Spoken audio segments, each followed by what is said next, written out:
पूर्व मुख्यमंत्री आनंदीबेन पटेल, केंद्र में मंत्रिपरिषद के मेरे साथी श्री मनसुख भाई मांडविया, राज्य सरकार के मंत्री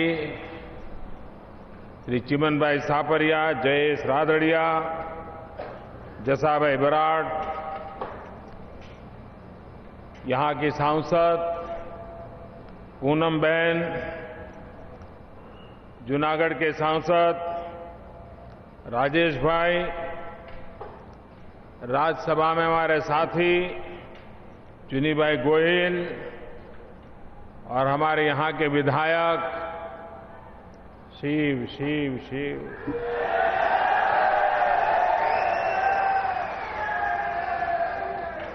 प्रभुभा और विशाल संख्या में पधारे हुए मेरे प्यारे भाइयों और बहनों,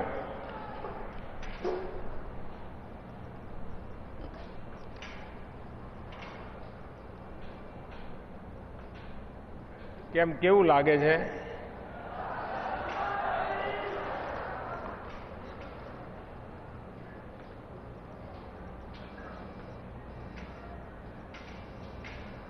आज मैंने द्वारका का मूड ही कुछ और देखा।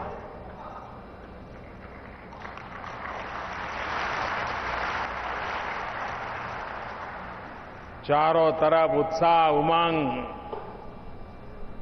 जैसे एक नई चेतना द्वारका में मैं अनुभव कर रहा हूं। मैं द्वारका वासियों का हृदय से अभिनंदन करता हूं, उनका धन्यवाद करता हूं। आज द्वारिका नगरी में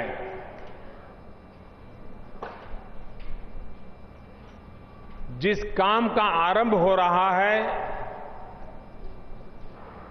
वो सिर्फ बेट द्वारका में पहुंचने के लिए एक सिर्फ ब्रिज नहीं है,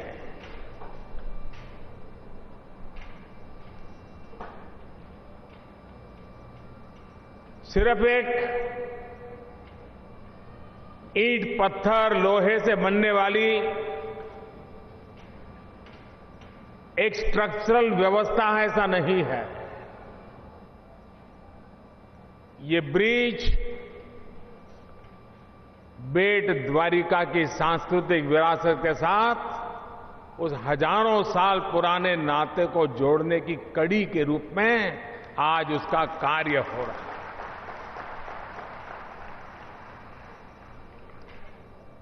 जब भी मैं बेट आया करता था और वहां के बीच को देखता था, निर्मल जल देखता था, टूरिज्म की अपार संभावनाएं देखता था, लेकिन भारत सरकार की तरफ से आप तो जानते हैं भूतकाल में भारत सरकार का गुजरात के प्रति प्यार कैसा था।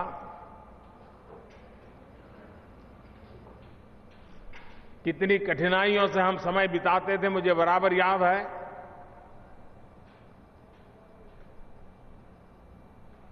जब बेट के लोगों की मैं स्थिति देखता था,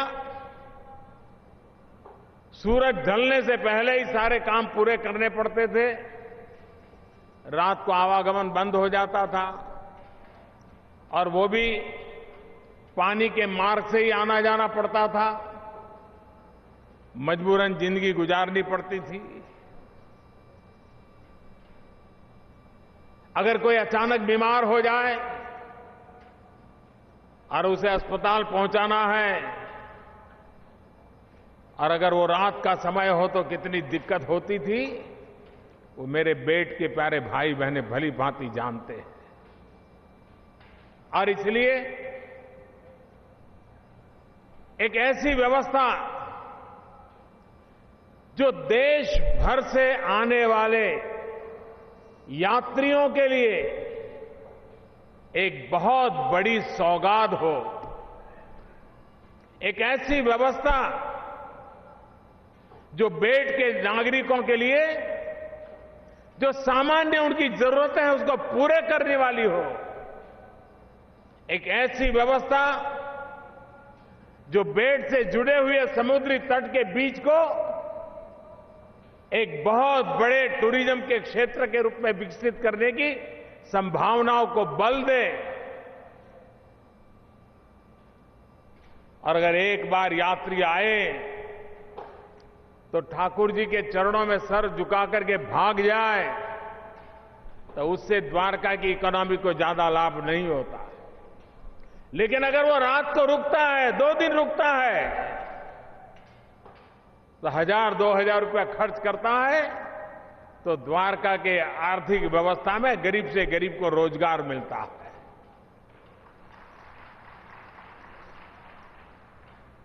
लोग द्वारिका आते हैं वो भगवान द्वारकाधीश की कृपा से, लेकिन लोग द्वारिका में रुकेंगे वो अगर हम व्यवस्थाएं खड़ी करेंगे तो रुकेंगे। और इसलिए हमने विकास को वो प्राथमिकता दी है जहां यात्री आए उनको रुकने का मन कर जाए, 1-2 दिन बिताने का मत कर जाए, समुद्र की लहरों के सामने शाम बिताने का मन कर जाए, ढलते हुए सूरज को देख करके मन प्रफुल्लित हो जाए, ये वातावरण पैदा करने के लिए निरंतर एक सरकार प्रयास कर रही है। आज से 8-10 साल पहले के द्वारका की कल्पना कीजिए और आज के द्वारका की कल्पना कीजिए, कितना बदलाव आया। और टूरिज्म एक कोने में विकास होने से नहीं होता है, उसको कनेक्टिविटी चाहिए, एक से दूसरा, दूसरे से तीसरा, तीसरे से चौथा जुड़ा हुआ होना चाहिए। सारी दुनिया गिर लाइन देखने के लिए आज आती है, लेकिन अगर गिर लाइन देखने के बाद पोरबंदर और द्वारिका जाने के लिए अगर 6 लाइन, 4 लाइन, 2 लाइन के बड़े रोड मिल जाते हैं तो यात्री को सुविधा रहती है, टूरिस्ट का मन ललचाता है, और जो गिर लाइन देखने आएगा वो द्वारकाधीश के चरणों में भी आएगा। ये स्थिति पैदा होनी है। और जो द्वारकाधीश के चरणों में आएगा उसको भी गिर के शेर देखने का मन कर जाए, ऐसी व्यवस्था होनी चाहिए। और इसलिए भारत सरकार ने नेशनल हाईवे का नेटवर्क उस प्रकार से बनाने की दिशा में मॉडिफिकेशन किया है कि रोड तो बने, सुविधा तो बने, गति तो आए, लेकिन साथ साथ आर्थिक गतिविधि के साथ उसका सीधा नाता होना चाहिए। उस व्यवस्था से आर्थिक गतिविधि को ताकत मिलनी चाहिए। आज जो नेशनल हाईवे के चौड़ीकरण का काम है गढ़ू तक, और जब भी मैं गढ़ू को याद करता हूं तो मेरे बच्चू भाई याद आ जाते हैं, बहुत पुराने हमारे कार्यकर्ता किसान, लेकिन उनको इन सारी बातों का विचार उनके मन में रहा करता था कि ऐसा किया जाए तो अच्छा होगा, ऐसा किया जाए तो अच्छा होगा। वो लगातार सोचते रहते थे। आज उस गढ़ू तक इस रोड को की चौड़ाई की दिशा में नेशनल हाईवे के लिए एक भारी मात्रा में हम खर्च करने जा रहे हैं। आज इस एक कार्यक्रम में और एक जिला मुख्यतः, और वैसे जामनगर जूनागढ़ जिले को जोड़ता हुआ, पोरबंदर जिले को जोड़ता हुआ करीब करीब 6,000 करोड़ रुपयों की लागत का प्रोजेक्ट। आप कल्पना कर सकते हैं, वो दिन याद कीजिए जब माधव सिंह भाई सोलंकी मुख्यमंत्री हुआ करते थे तो अखबार में पहले पन्ने पर एक तस्वीर छपी थी। वो तस्वीर मुझे आज भी याद है। तब तो मैं राजनीति में नहीं था, मैं सामाजिक क्षेत्र में काम करता था। जामनगर में जामनगर या जामनगर जिले में एक पानी की टंकी का उद्घाटन करने के लिए उस समय के मुख्यमंत्री माधव सिंह भाई आए थे। अब ये उस समय की सरकारों की कल्पना और आज ये सरकार की कल्पना देखिए कि कैसा ब्रिज बनाते हैं, कैसे रोड बनाते हैं।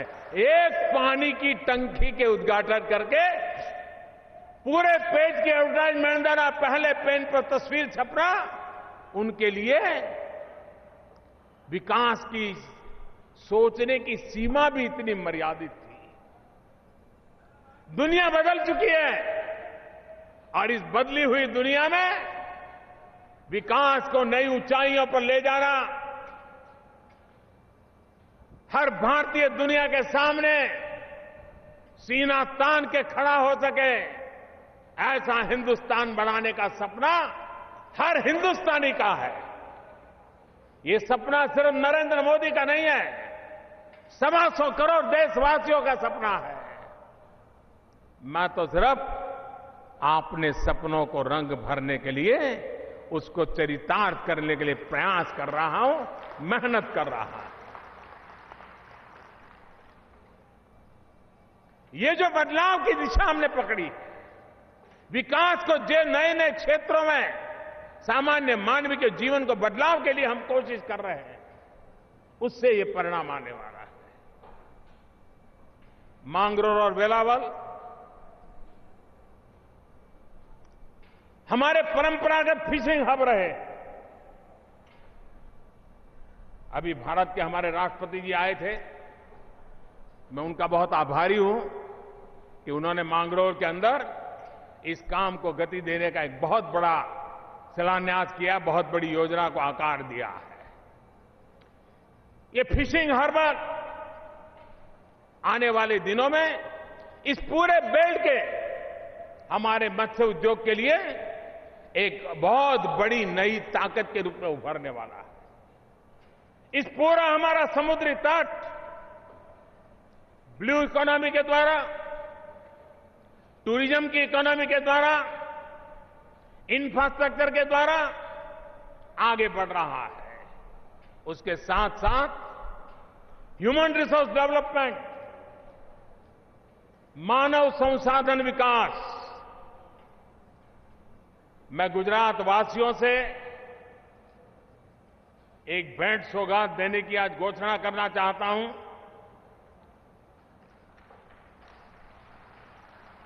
ये सिर्फ गुजरात को नहीं, हिंदुस्तान को काम आने वाली बात है, लेकिन हमारे समुद्री तट पे होगा और देवभूमि द्वारिका में होगा।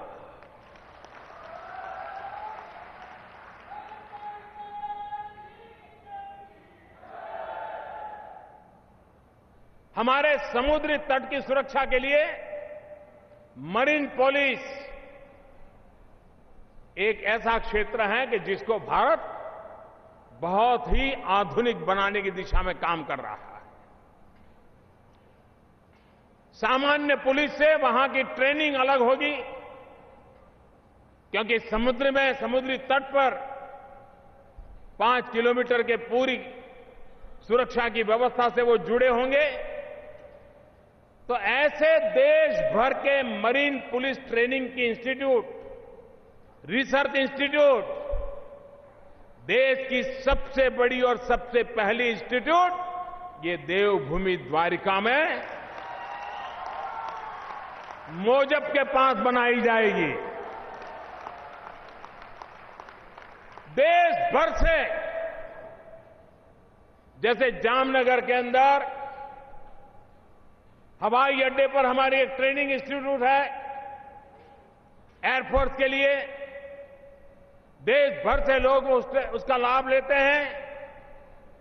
उसी प्रकार से ये देवभूमि द्वारिका में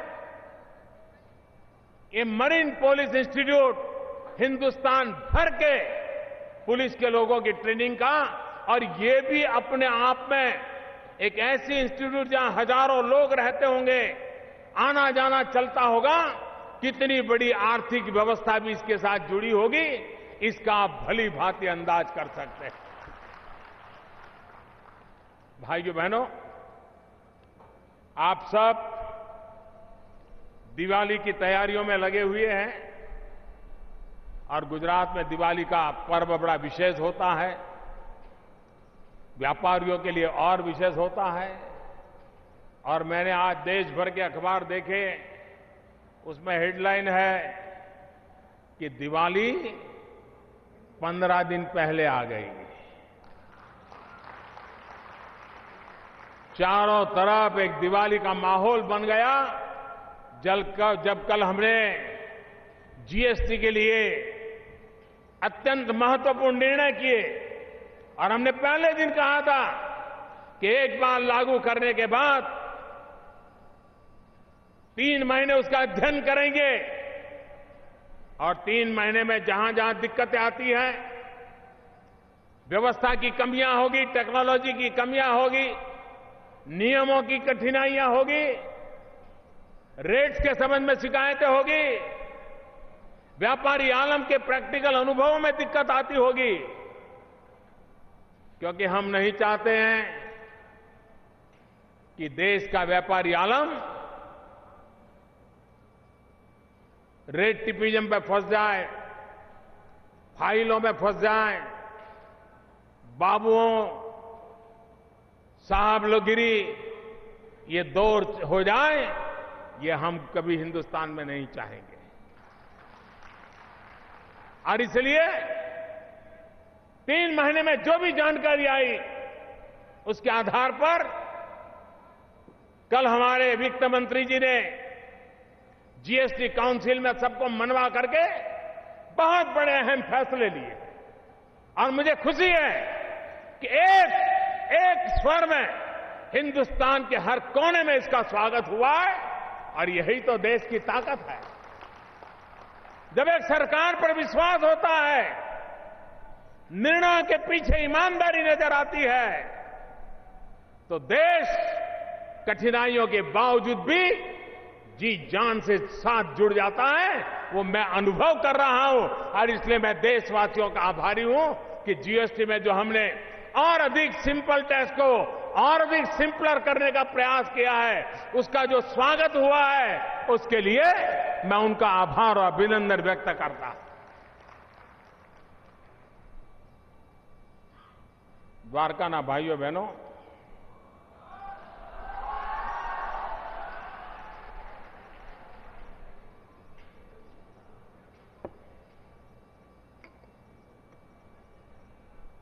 ભૂગર્ભમાં શ્રી કૃષ્ણની દ્વારિકા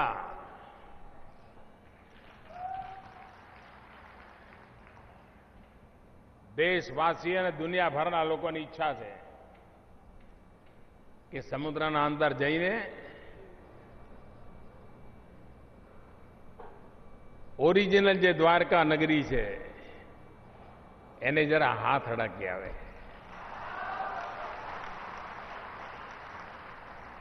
मैं કેટલાક एक्सपर्ट લોકોને કામ સોંપ્યું છે કે આ કેવી રીતે કરાય। લોકો પાણીમાં નીચે જઈને ભગવાન શ્રી કૃષ્ણ જ્યાં જીવ્યા રહ્યા, એ જરા એકાદ પથ્થરને બી હાથ અડાવીને પાછા આવે, આખું હિન્દુસ્તાન અહીંયા દ્વારકામાં લાઈન લગાવીને ઊભું રહી જાય।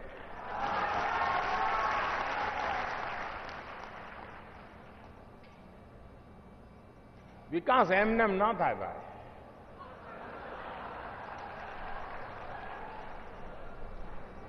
दृष्टि जोईए, दीर्घ दृष्टि जोईए, संकल्प जोईए, अने संकल्पने चरितार्थ करवा माटे जी जाननी बाजी लगावी पड़े, त्यारे काम थाय।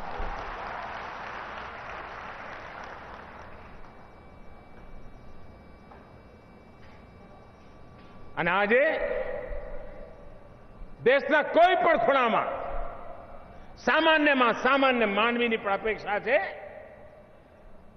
कि विकास थाय। एनी अपेक्षा छे कि विकासना फळ एने मळे। एनी अपेक्षा कि एनी भावी पेढ़ीने गरीबीमां जिंदगी जीवी न पड़े। आपणी कोशिश आ छे कि भले कदाच आजनी पेढ़ीने गरीबीमां जीवવું પડ્યું હોય, परंतु एमना संतानोने ગરીબીમાં જીવવા માટે મજબૂર ન થવું પડે એવી વિકાસની યાત્રાને નવી ઊંચાઈ પર લઈ જવી છે. આજે સમગ્ર વિશ્વનું ધ્યાન ભારત તરફ ગયું છે. દુનિયાના લોકો અહીંયા મૂડીરોકાણ કરવા માટે ઉત્સાહિત થયા છે, આગળ આવ્યા છે. અને આ બધી જ બાબતો દેશના નવજવાનો માટે રોજગારની તકો ઊભી કરી રહી છે. દેશના કિસાનના જીવનમાં બદલાવ લાવવાની સંભાવનાઓ પેદા કરી રહી છે. ગુજરાતનું ગામડું સક્ષમ બને, સમર્થ બને, એના માટેની પહેલ કરી રહ્યા છે. અને એમાં ગુજરાત આજે મહત્વની ભૂમિકા અદા કરી રહ્યું છે. દેશના વિકાસમાં ગુજરાત મહત્વની જવાબદારી નિભાવી રહ્યું છે.